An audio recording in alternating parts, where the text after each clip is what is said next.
This episode is brought to you by SmartVestor. Connect with an investing pro near you at RamseySolutions.com/SmartVestor. We got Paul in Minneapolis, Minnesota. What's up, Paul? Hi, how are you? We're doing good. How can we help? I'm just so glad to talk to you all. My wife and I started on the Ramsey plan probably about 4 years ago, and it was just after one of our many moves across country, our final move.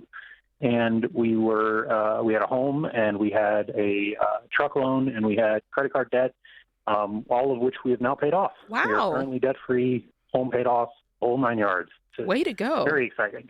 Yeah, we appreciate it. The help from you guys, that is. That's awesome. Well, you did the work. Thank you. My question for you is, we are both 43, and I am a software engineer with over 20 years of experience. And I'm watching the prospects for the future of my career disappear every single day with AI. And I don't believe that I'll get more than 10 years in this career. I think it's pretty much going to go away very shortly in that time frame, plus or minus 5 or 10 years. So I'm lucky I can make it to retirement in my current job, but it's very unlikely. And we haven't saved a lot because we pilfered some of our 401ks along the way to finance some of our moves. Mm-hmm. And now we're sitting on approximately $120,000 in our 401ks collectively. And I also have a 14-year-old daughter and an 11-year-old daughter that are going to want to go to college. And I'm kind of looking at that and trying to figure out what should I be doing, how much should I be contributing, not only to the college, but to our own retirement, given that I don't know that I'm going to have a huge amount of career prospects in the near future. I mean, there's two pieces I hear here. There is just practical talk about what's the best way to save for college, what's the best percentage to put towards my 401k so that we're ready in retirement because we don't have as much as I want, right? Like there's the logical side there. Then I hear a lot of fear on the other side. It may be well-founded fears, but I still hear a lot of fear. So maybe we tackle the fear side first. Yeah. Paul, I sat in this exact seat, 10 years ago now. I was actually back in 2013. I sat on a team. There was 5 of us, and the university president where I worked bought 5 of our time out of our departments and put us in a room for 18 months to study the future of higher education. And within 6 months, I think 4 of the 5 of us had sold our house, and everybody began their exit strategy. There's we saw, this is unsustainable. And sure, that was the time I started nickel and diming my way towards a degree in counseling.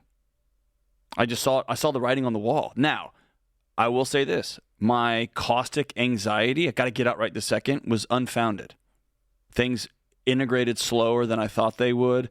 I realized that a lot of the people making statements about how everything's going to be over and all the thises and that's are happening had a financial stake in that being true before there was reality, right? And so I'm with you, dude. There's AI versions of me that are better than me, right? Mm-hmm. And you've also in your career read the energy needs reports that would say for all of the stuff to come true, we're not even we're so far away from being able to build. You get what I'm saying?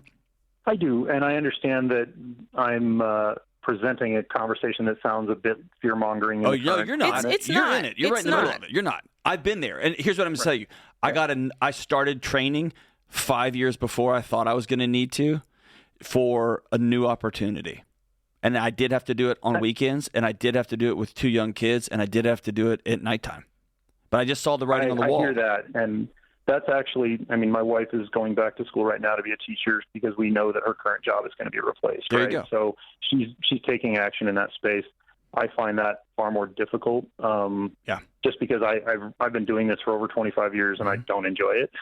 Already. Yeah. And the prospect of picking a secondary type career for the second half of my life that I probably won't enjoy as well. No. Flip that around. That's flip the that thing. around, homie. That's the part. This is your shot. Yeah, it's halftime. Just think of it this way. It's halftime, and the plays you were running in the first half are not going to win this game. Cool. Then we get to either run those same plays and get beat by 70, or we get to change up strategies. And it's a blessing. You said you didn't even like the engineering job. So look at it as, you know what? This might have been the only thing that would shake me loose to actually go pursue something that I could actually love. Fair enough.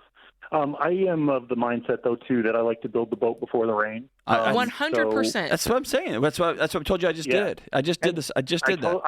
I'm with you. But like, let's pretend a worst case scenario, and I'm in a position where I have between 5 to 10 more years of high income earning.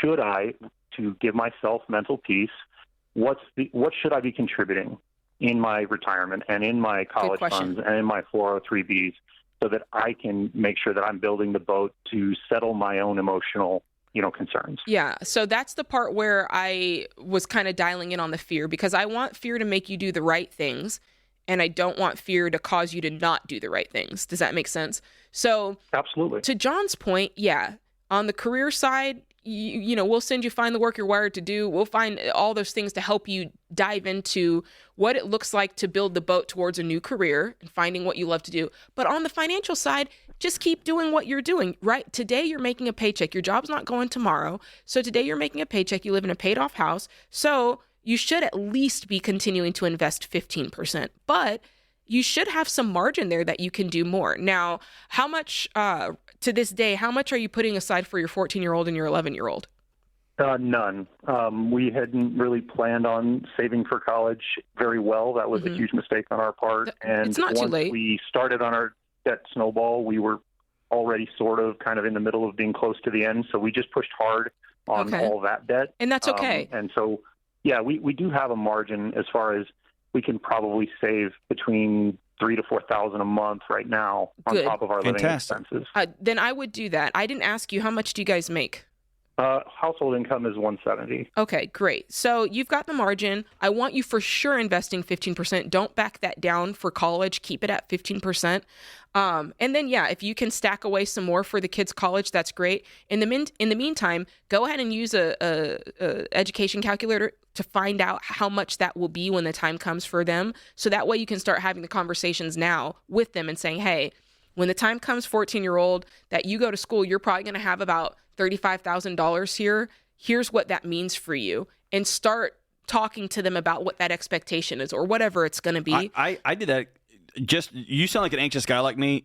I just did that recently. My daughter's 9, and I literally took the number of months she has left before she's 18, and I just divided that by the number I want to have in an account for her when she goes to college. And then I just decided I'm going to start saving that much money and put it in a dedicated account. I called a buddy who's a banker, and it was just that simple, but it's just a math equation you can do in your head. Fair enough. And there's also part of this, because you also mentioned retirement. I always like to highlight this. You are going to reach an age, forget the AI part for a moment. You are going to reach an age where you cannot work regardless. So retirement is very important. I do not want you to sacrifice that to pay cash for kids' school, because there are so many other ways that they can go without you being the only bank. Does that make sense? Absolutely. Yeah. My parents and my wife's parents didn't provide for our educations, and we, did that ourselves. So we got that, but I can almost guarantee you in 10 years, education is going to look different too. It is. But what I want you to do is the same way that you run out those educational numbers, look at your current 401k and say, at this rate that we're investing, how do we feel, when age 68 comes, whatever day you want to retire? Do we feel good about this? And if not, what must we do today to make that the number we want? And if that means I'm putting less to kids' college, so be it, as long as you're having those conversations and you're jumping into this with your eyes wide open. Thanks for tuning in to Ramsey Everyday Millionaires. Need help with your investments? Connect with a SmartVestor Pro at ramseysolutions.com/smartvestor or click the link in the show notes. Ramsey Solutions is a paid non-client promoter of participating pros. Learn more at ramseysolutions.com/smartvestor.